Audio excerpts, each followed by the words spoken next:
अस्सलाम वालेकुम वरहमतुल्लाहि वबरकातुहु। अऊज़ु बिल्लाहि मिनश शैतानिर रजीम। बिस्मिल्लाहिर रहमानिर रहीम। सूरा अल बकरा आया నెంబర్ 81 to 90. ఆయ నెంబర్ 81.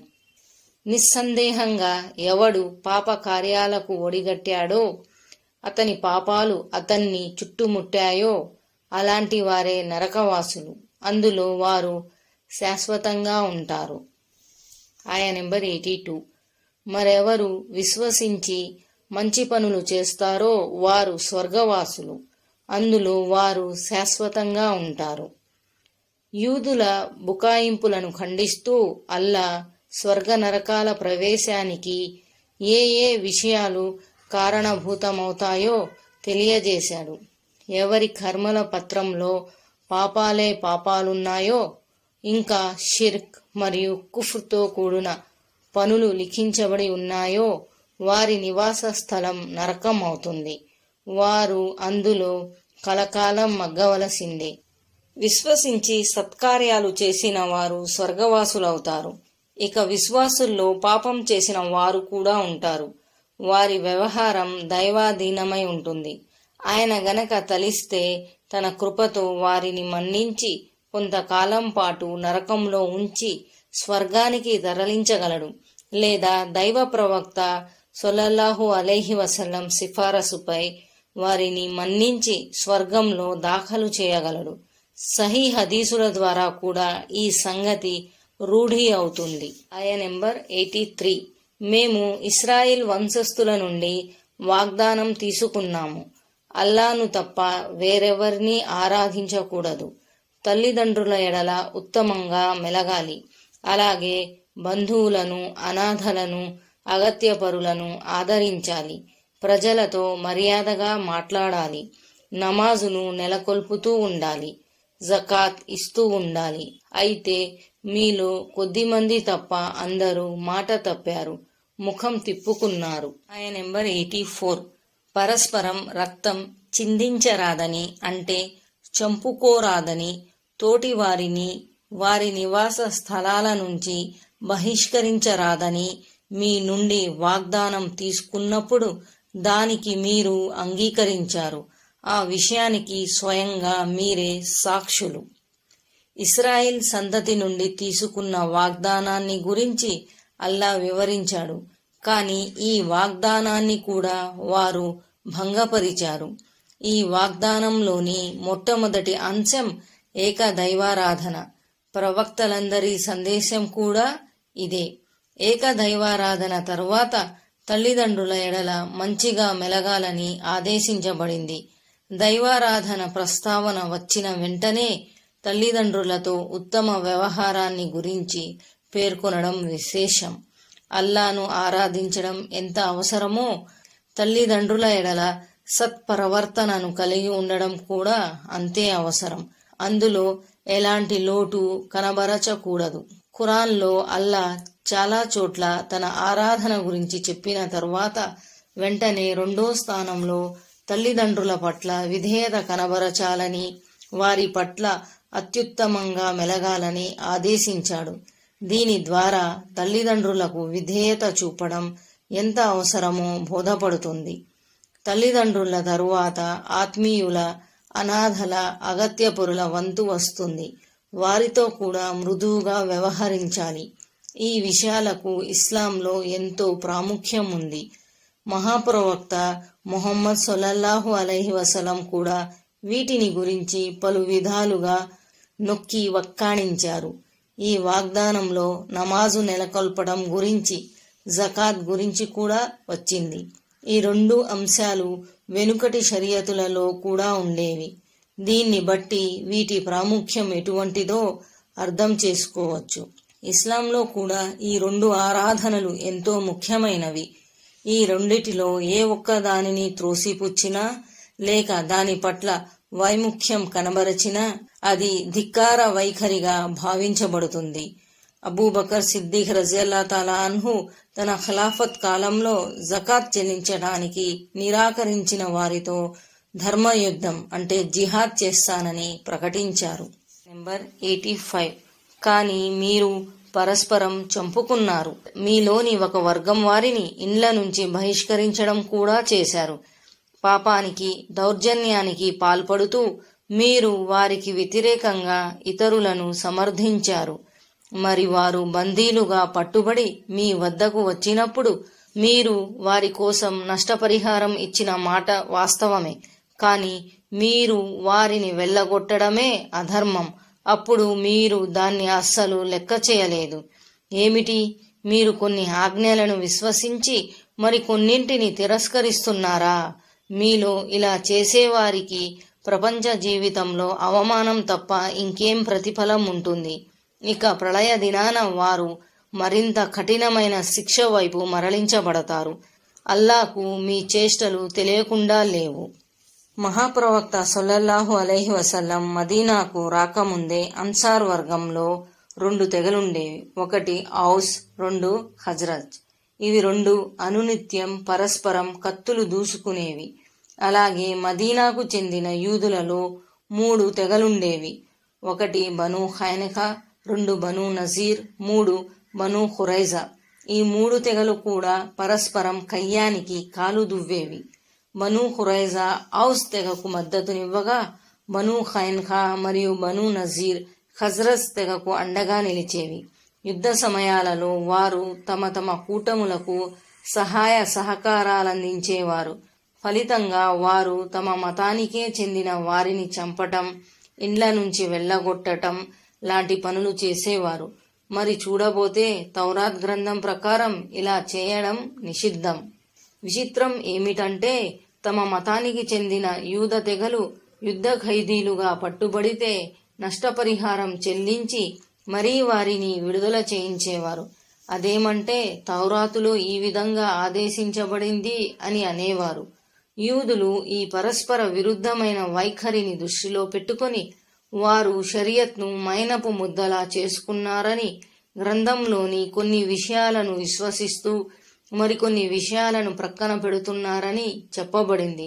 దైవాదేశాలను నిర్లక్ష్యం చేసి సోదర సంహారానికి పాల్పడటం, ఇండ్ల నుంచి వెళ్ళగొట్టటం, వారికి వ్యతిరేకంగా ఇంకొకరికి సహాయపడటం వారి షరియత్లోనే అధర్మంగా ఖరారు చేయబడింది. కానీ వారు ఈ 3 నిషేధాజ్ఞల్ని ఉల్లంఘించి ఆ తరువాత నష్టపరిహారం చెల్లించి ఖైదీలను విడిపించమనే ఆజ్ఞను పాటించసాగారు. ఆ 3 విషయాలకే గనక వారు కట్టుబడి ఉండే పక్షంలో అసలు నష్టపరిహారం చెల్లించవలసిన అగత్యమే ఏర్పడేది కాదు కదా. ఆయా నెంబర్ 86. పరలోకానికి బదులుగా ప్రాపంచిక జీవితాన్ని కొనుక్కున్న వారు వీరే. వీరికి విధించబడే శిక్షల్లో తగ్గింపు ఉండదు, వారికి సహాయపడటమూ జరగదు. షరియతులోని కొన్ని ఆదేశాలను శిరసావహించి మరికొన్ని ఆదేశాలకు తిలోదకాలిచ్చినందుకు జరిగే శాస్తి ఏమిటో ఇందులో చెప్పబడింది. ఈ నేరానికి గాను ప్రాపంచిక జీవితంలో గౌరవ ఉన్నతులకు బదులు ఘోర పరాభవం, అవమానం లభిస్తాయి. పరలోకంలో వ్యధాభరితమైన శిక్ష ఎలాగూ ఉంటుంది. దీన్ని బట్టి విదితమయ్యే విషయం ఏమిటి అంటే సంపూర్ణ విధేయతే దైవానికి స్వీకారయోగ్యమవుతుంది. అడపాదడపా కొన్ని విషయాలను ఒప్పుకొని వాటికనుగుణంగా మసలుకునే వారి పట్ల అల్లాకు ఎలాంటి ఆసక్తి లేదు. ఈ ఆయతు ముస్లింలను సైతం ఆలోచింపచేస్తుంది. ఈనాడు ప్రపంచం నలుమూలల ముస్లింలు ఎదుర్కొంటున్న అవమానాలకు కారణం ధర్మాదేశాలలో కొన్నింటిని అవలంబించి మరికొన్నింటిని వదిలివేయటమైతే కాదు కదా. ఇది తీవ్రంగా ఆలోచించవలసిన విషయం. ఆయా నెంబర్ 87. మేము మూసాకు గ్రంథం వసగాము, అతని తరువాత కూడా ప్రవక్తలను పంపించాము. ఇంకా మేము మరియం కుమారుడైన ఈసాకు స్పష్టమైన నిదర్శనాలు ఇచ్చాము. రూహుల్ ఖుదుస్ ద్వారా అతనికి సహాయం చేశాము. అయితే ఏ ప్రవక్త అయినా మీ మనసులకు నచ్చని విషయాలు మీ వద్దకు తెచ్చినప్పుడల్లా మీరు అహంకారం ప్రదర్శించారు. వారిలో కొందరిని ధిక్కరించారు, మరికొందరిని హతమార్చడం కూడా చేశారు. మూసా అలైహిస్సలాం తర్వాత దైవ ప్రవక్తలు నిరంతరం ప్రభవిస్తూనే ఉన్నారు. కడకు బనీ ఇస్రాయిల్లో ఈ దైవ దౌత్య పరంపర ఈసా అలైహిస్సలాంతో ముగిసింది. బయ్యినాత్ అంటే దేవుని తరపున ఇవ్వబడిన సూచనలు, మహిమలు అని అర్థం. అవి ఈసా అలైహిస్సలాంకు ఇవ్వబడ్డాయి. ఉదాహరణకు ఆయన మృతులను బ్రతికించడం, కుష్ఠురోగులను నయం చేయటం, అంధులకు చూపు నొసగటం మొదలైనవి. రూహుల్ ఖుదుస్ అనేది జిబ్రాయిల్ దూత యొక్క బిరుదు. రూహ్ అంటే ఆత్మ, ఖుదుస్ అంటే పరిశుద్ధుడు. ఈ విధంగా రూహుల్ ఖుదుస్ అనే పదానికి పరిశుద్ధుని ఆత్మ అని అర్థం వస్తుంది. జిబ్రాయిల్ దూత గౌరవ ఉన్నతులను ఇనుమడింపజేసే ఉద్దేశంతో ఆయన్ని పరిశుద్ధుని ఆత్మ అన్నారు. అలాగే స్వయంగా ఈసా ప్రవక్తను కూడా రూహ్ అనడం జరిగింది. మొత్తానికి రూహుల్ ఖుదుస్ అంటే పరిశుద్ధుడైన అల్లా ఆజ్ఞ ద్వారా ఉనికిలోకి వచ్చిన జిబ్రాయిల్ దూత అన్నమాట. కొంతమంది అనుకుంటున్నట్లు రూహుల్ ఖుదుస్ అంటే ఇంజీలు గ్రంథం కాదు. వేరొక చోట జిబ్రాయిల్ను రూహుల్ అమీన్ గా పిలవడం జరిగింది. ఒకసారి దైవ ప్రవక్త సల్లల్లాహు అలైహి వసల్లం తన ప్రియ సహచరులైన హస్సాన్ రజియల్లాహు తాలా అన్హు కోసం దైవాన్ని ప్రార్థిస్తూ, ఓ అల్లా, రూహుల్ ఖుదుస్ ద్వారా ఆయనకు తోడ్పాటు నందించు అని అన్నారు. జిబ్రాయిల్ మీకు అండగా ఉన్నారు అని వేరొక హదీసులో ఉంది. కనుక రూహుల్ ఖుదుస్ అంటే జిబ్రాయిల్ అని భావించాలి. అంటే వీరు హజరత్ ఈసా అలైహిస్సలాంను, హజరత్ ముహమ్మద్ సల్లల్లాహు అలైహి వసల్లంను ధిక్కరించారు. హజరత్ జక్రియా, యహ్యాలను హతమార్చారు. ఆయా నెంబర్ 88. మా హృదయాలు గలేబుల్లో చుట్టబడి ఉన్నాయని వారంటున్నారు. కాదు, వారి తిరస్కార వైఖరి మూలంగా అల్లా వారిని ధుత్కరించాడు. కనుక వారు విశ్వసించేది బహుస్వల్పం. అంటే దీని అర్థం, ఓ ముహమ్మద్, నీ మాటల ప్రభావం మాపై ఏమీ పడదులే అని. వేరొక చోట కూడా ఇలాంటి మాటలే అనబడ్డాయి. ఉదాహరణకు, నీవు దేని వైపుకు మమ్మల్ని పిలుస్తున్నావో ఆ పిలుపు నుండి మా హృదయాలు సురక్షితంగా ఉన్నాయి.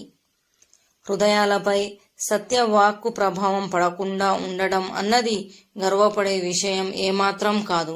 పైగా ఇది దౌర్భాగ్యానికి, శాపగ్రస్త స్థితికి సంకేతం. వీళ్ళల్లో ఉన్న విశ్వాసం కూడా చాలా తక్కువ, లేక వీళ్ళల్లో విశ్వసించేవారు చాలా కొద్ది మంది మాత్రమే. ఆయా నెంబర్ 89. వారి వద్ద ఉన్న దైవ గ్రంథాన్ని ధృవీకరించే గ్రంథం అల్లా వద్ద నుంచి వచ్చినప్పుడు తెలిసి కూడా వారు దానిని తిరస్కరించసాగారు. మరి చూడబోతే దీని రాకకు మునుపు తమకు అవిశ్వాసులపై విజయం చేకూరాలని వారు స్వయంగా అభిలషించేవారు. ఇటువంటి తిరస్కారులపై అల్లా శాపం పడుగాక. ఈ ఆయత్లో యస్తఫ్తిహూన్ అనే పదం వచ్చింది. దీనికి 2 అర్థాలున్నాయి. ఒకటి, ఆధిక్యతను ప్రసాదించమని, సహాయం చేయమని ప్రార్థించటం. అంటే ఈ యూదులు ముష్రికుల చేతిలో ఓటమిని చవిచూసినప్పుడు, ఓ అల్లా, అంతిమ ప్రవక్తను త్వరగా పంపు, మేము అతనితో కలిసి ఈ ముష్రికులపై ఆధిక్యతను సంపాదిస్తాము అని దేవుణ్ణి ప్రార్థించేవారు. ఇక ఈ పదానికి గల 2వ అర్థం సమాచారాన్ని అందించటం. దాని ప్రకారం ఈ ఆయతుకు త్వరలోనే అంతిమ ప్రవక్త రానున్నాడని యూదులు ముష్రికులకు తెలియజేసేవారని అర్థం వస్తుంది. తీరా ఆ అంతిమ ప్రవక్త ప్రభవించాక యూదులు తెలిసి కూడా అసూయ కొద్దీ ఆయన్ని విశ్వసించేందుకు నిరాకరించారు. ఆయా నెంబర్ 90. ఏ వస్తువుకు బదులుగా వారు తమను అమ్ముకున్నారో అది అత్యంత నీచమైనది. అది వారి తిరస్కారం. అల్లా తాను ఇష్టపడే తన దాసుణ్ణి ప్రత్యేకంగా అనుగ్రహించాడన్న అసూయతో వారు అల్లా తరపున అవతరించిన విషయాలను తిరస్కరించి ఆగ్రహంపై ఆగ్రహానికి పాత్రులయ్యారు. ఇంకా ఈ తిరస్కారుల కొరకు ఘోర అవమానంతో కూడిన శిక్ష ఉంది. హజరత్ ముహమ్మద్ సల్లల్లాహు అలైహి వసల్లం వారు తౌరాత్, బైబుల్ గ్రంథాలలో సూచించబడిన అంతిమ దైవ ప్రవక్త ఏనన్న సంగతి వారికి తెలుసు. గ్రంథవహులు ఆయన్ని ఒక ముక్తి ప్రదాతగా భావించి ఆయన సల్లల్లాహు అలైహి వసల్లం రాక కోసం ఎదురు చూసిన సంగతి కూడా వాస్తవమే. కానీ ఆ ప్రవక్తను దేవుడు తమ సంతతి నుండి ఎన్నుకోలేదన్న అసూయతో వారు మహనీయ ముహమ్మద్ సల్లల్లాహు అలైహి వసల్లం దైవ దౌత్యాన్ని త్రోసిపుచ్చారు. అంటే జాతి వివక్ష, అసూయ, సంకుచిత స్వభావం సత్య స్వీకారంలో ప్రధాన అడ్డంకిగా నిలిచాయి. ఆగ్రహంపై ఆగ్రహం అంటే భావం తీవ్రమైన కోపావేశం. ఎందుకంటే వారు మాటిమాటికి కోపం తెప్పించే పనులే చేస్తూ పోయారు. ఇప్పుడు వారు అసూయ వల్ల దివ్య ఖురాన్ను, ముహమ్మద్ సల్లల్లాహు అలైహి వసల్లంను తృణీకరించారు. అస్సలాము అలైకుం వరహ్మతుల్లాహి వబరకాతుహు.